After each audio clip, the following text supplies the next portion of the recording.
Hi everyone. This afternoon we're going to learn the third Mishnah from Berachot, the first chapter still, the third Mishnah, which tells us the story and the machloket argument between Beit Shammai and Beit Hillel on how you're supposed to recite the Shema in the morning, or how you're supposed to recite the Shema in the morning or evening, and what structure, in what form do you actually recite it? So Beit Shammai says, since it says you should recite the Shema when you lay down and when you rise up, you should be standing in the morning when you recite the Shema, and in the evening you should recline, because it says when you lie down. Beit Hillel says, no, it's just the times when you should recite the Shema. The times when you lie down, the evening time, and the times when you rise up, the morning time. And then he uses this phrase, he says, but everyone says, Hillel omrim, kol adam korei kedarko. Everyone should recite the Shema in their own way, in their own fashion. You have to have certain basic fundamental reverence when you're reciting the Shema. And the Chazal sages teach us that you have to be able to concentrate and focus, so you shouldn't be, running around. But at the same time, you have a certain amount of flexibility in how you're actually supposed to say it. The Mishnah then continues and tells the story of Rabbi Tarfon. Rabbi Tarfon followed the path of Beit Shammai, of where you would actually lie down at night when you would recite the Shema. And it tells the story that he endangered his life because he followed the opinion of Beit Shammai. In order to fulfill the obligation like Beit Shammai, I actually once lied down and while I was traveling, and the thieves came and they almost killed me. I should point out that the story of Rabbi Tarfon is not a single incident. There's another instance where he follows the path of Beit Shammai.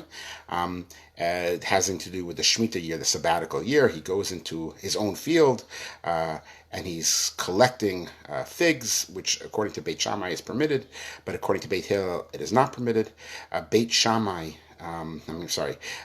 Tarfon begins to go through the field and is taking things, and his own guards see him, they don't recognize him, and they start beating him because they think he's a thief, and they're about to kill him in fact, and he yells out that his family should prepare the shrouds because of his impending death, the shrouds for Tarfon. At that point in time, the guards realize who he is, they apologize, he forgives them. But you have another instance where Rabbi Tarfon follows the path of Beit Shammai against Beit Hillel, and he almost dies. And in both instances, the Gemara says that a person who follows the path of Beit Shammai rather than Beit Hillel is actually chayiv. They are obligated to be killed. And so the question arises, why is there such a serious concern with following Beit Shammai over Beit Hillel, such that there would be this type of punishment? So there is a Yerushalmi in Berachot, it's 1:4, and in this it tells us the problem with following Beit Shammai. It's part of a sort of historical reality that's taking place. You see, at one point in time, Beit Hillel and Beit Shammai, you could have as much argumentation as you wanted between them. The Beit HaMikdash is destroyed, we move to Yavne.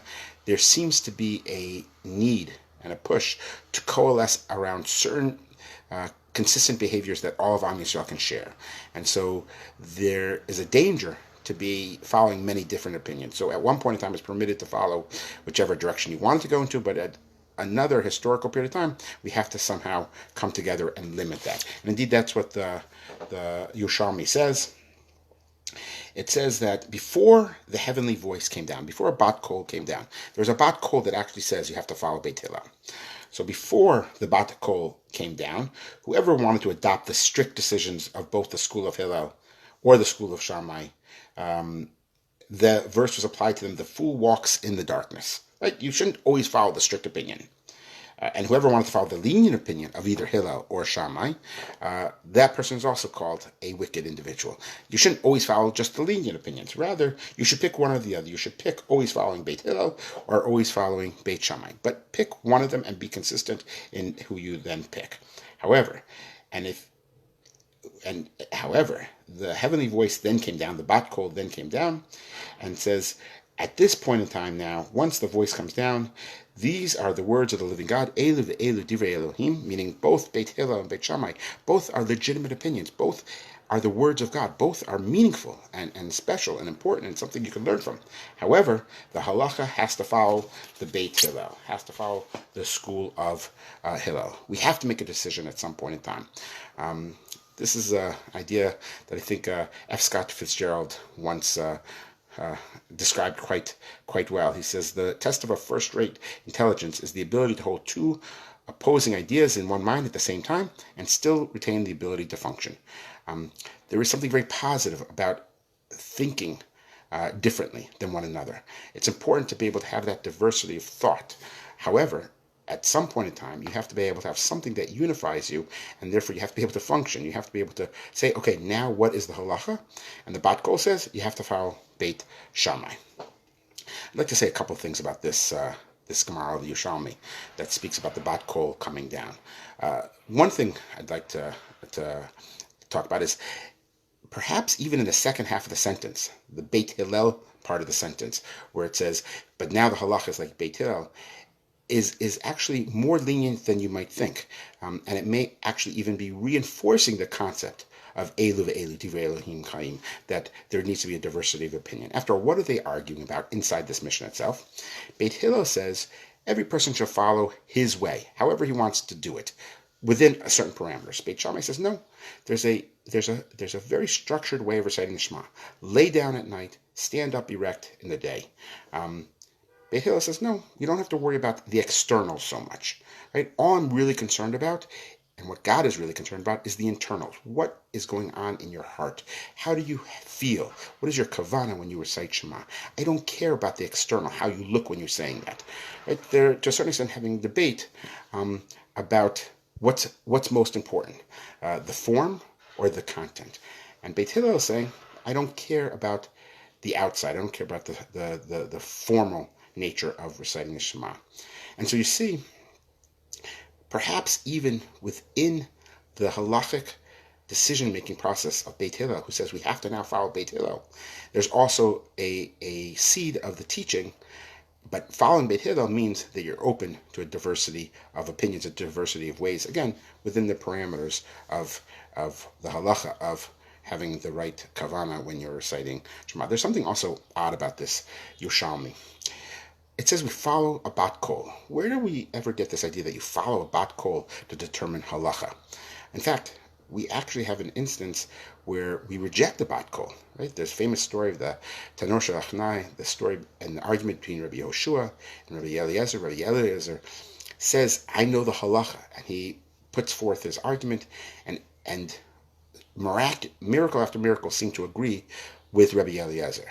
Right? The Beit Midrash begins to bend. The river begins to act differently. He asks for miracle after miracle to prove that he's right against Rabbi Yehoshua, and the miracles follow. And then a Bat Kol comes down and says the halacha is like Rabbi Eliezer, but that's rejected. Right? The sages actually say it's the other way around, and we follow the sage's opinion on this particular halacha. So there, a Bat Kol is explicitly rejected. So why now are we following a Bat Kol in this instance that says we follow the halacha of Beit Shammai?